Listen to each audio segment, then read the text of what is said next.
हरि ओम।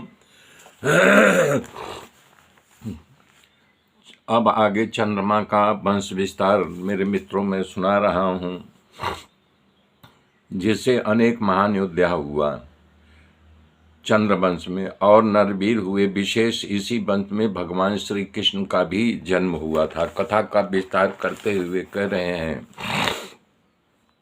भगवान नारायण के नाभि से कमल पैदा हुआ, उसमें से ब्रह्मा जी प्रकट हुए, उसमें बहुत से सारे पुत्र पैदा हुए थे, हम लोग सुन चुके हैं।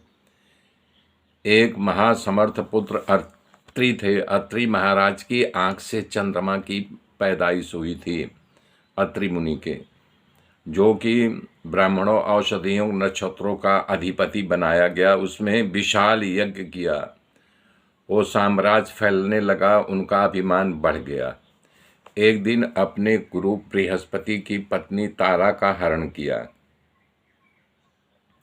गुरुदेव बृहस्पति बार बार अपने पत्नी की मांग की और कहा कि हे चंद्र, मैं तेरे पास अपनी पत्नी की भिक्षा मांग रहा हूँ, मुझे मेरी पत्नी तारा को दे दे। पर वो अभिमानी चंद्रमा नहीं लौटाया, बोला मैं नहीं दूंगा। कारण कि शुक्राचार्य इनकी यानी कि असुरों को मदद कर रहे थे, और असुर मतलब कि चंद्रमा भी था, इसलिए नहीं दिए, क्योंकि उनको शुक्राचार्य का आशीर्वाद था।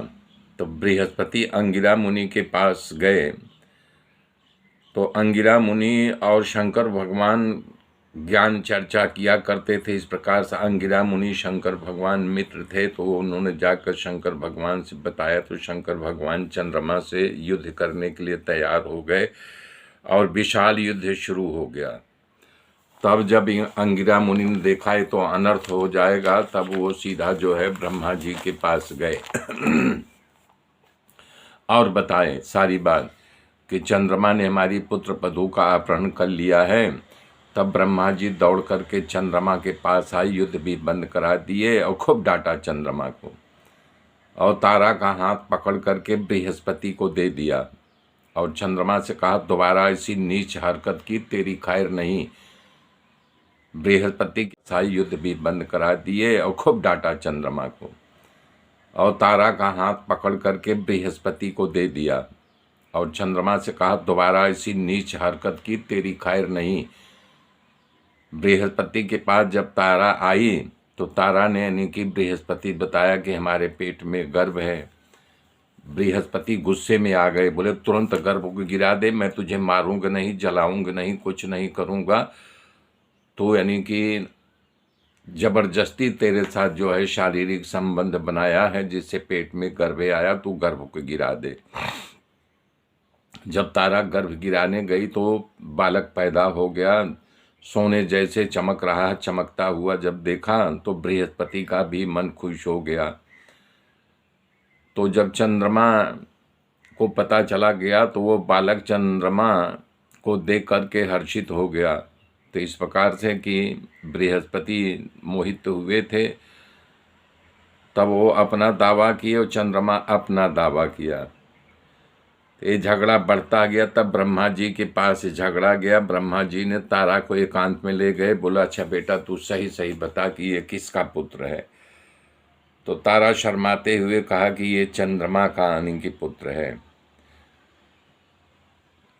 तो निर्णय हो गया, पुत्र चंद्रमा को महागंभीर और प्रबुद्ध होने के कारण ब्रह्मा जी ने उसका नाम बुध रख दिया।